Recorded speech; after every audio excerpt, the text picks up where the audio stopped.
Between 1968 and 1972, America launched 9 human missions to the moon, 6 of which successfully touched down, allowing 12 men to walk on the lunar surface.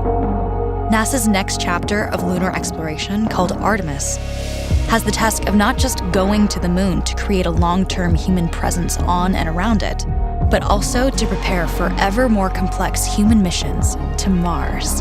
In short, everything we must be able to do here, we must first do here. So, what will an Artemis mission look like?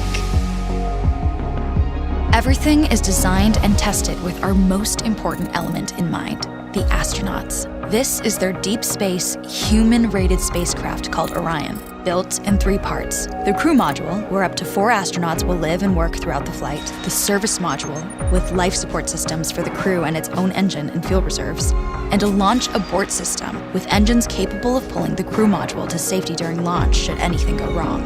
To accomplish the task of launching our crew and heavy payloads, NASA is building the Space Launch System, comprising of a cargo hold, an exploration upper stage, a massive core stage, and 2 extended solid rocket boosters. Altogether, this is the world's most powerful rocket, and it exceeds the legendary Saturn V of the Apollo era in numerous ways.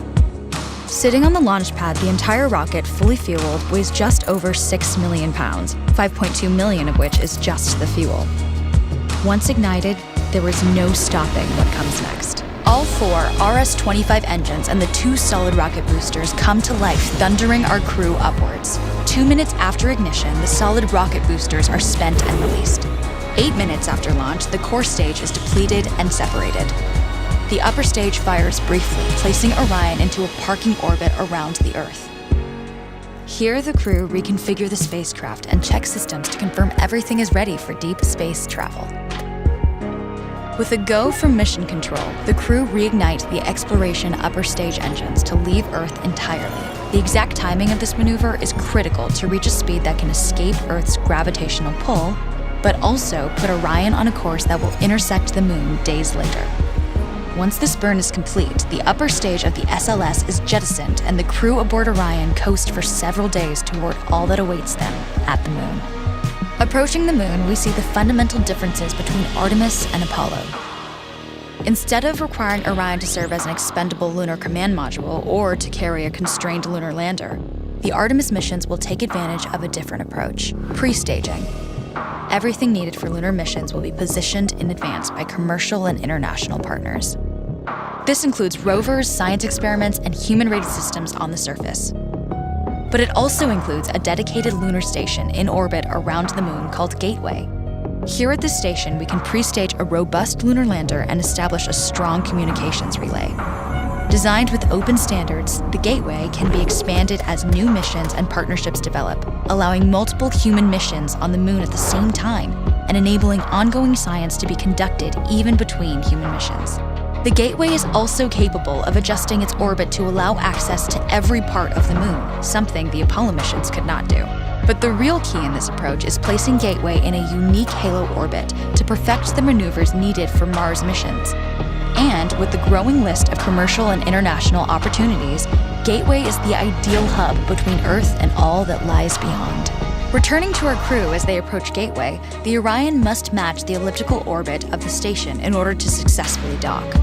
Once on board, pre-selected crew members transfer to the lunar lander, while those assigned to Gateway remain on station.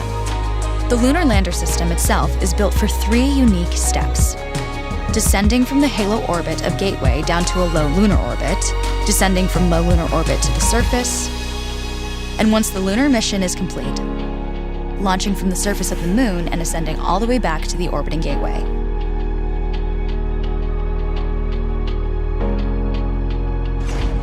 Once back aboard the Orion spacecraft and undocked from Gateway, the crew fire their engine once to break out of the halo orbit and once again to sling the spacecraft around the moon, placing it on a multi-day trajectory back towards Earth.